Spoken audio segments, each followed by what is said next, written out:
avait la première partie, c'était enlever tout ce qui était structure apparent qu'on avait cassé et tout est parti. Et là, nous sommes dans la deuxième partie où il fallait décaper tout le béton qui était sur la surface.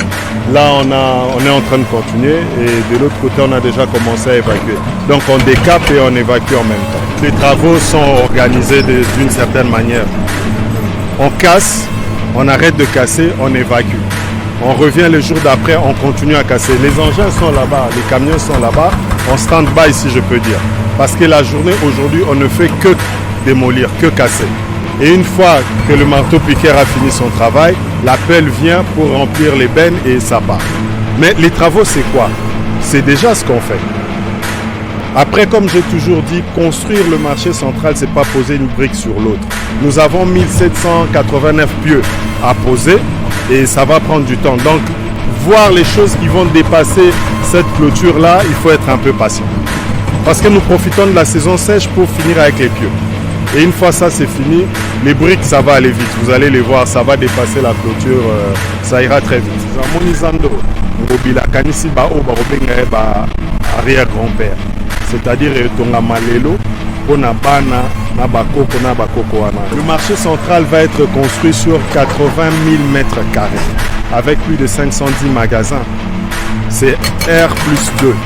Et quand on dit R+2, les gens ont peur en disant ah bazo ça ba mall. Non, on ne fait pas les malls. On fait le marché traditionnel qu'ils avaient connu ici, au rez-de-chaussée et à un autre niveau. Et tout autour, le deuxième niveau, c'est que les magasins. Donc, ils prennent leur mal en patience, ils ne vont plus vendre par terre, ils vont vendre dans des conditions correctes. Et les gens qui vont venir acheter dans des conditions correctes. La compagnie qui a gagné le marché, qui s'appelle Sogema, travaille avec les GIS. Ils ont comme bureau de contrôle Veritas, qui est ici communément on a appelé BIVAC. Vous allez voir que c'est quelque chose où on a mis du sérieux. Il y a une maman qui pleure parce qu'on a cassé le marché central. Elle ne sait plus où vendre. Mais il y a une autre maman qui est en train de pleurer son enfant à l'hôpital, qui a mangé des choses qui étaient sales, qui est en train de pleurer l'enfant. Et j'avais posé une question. Et ces deux mamans, laquelle vous soutenez? Laquelle vous trouvez qu'il faut lui donner solution à son problème? Je pense que humblement, on devrait trouver la solution pour la maman qui pleure son enfant. Parce que s'il n'y a personne pour acheter, vous allez vendre à qui?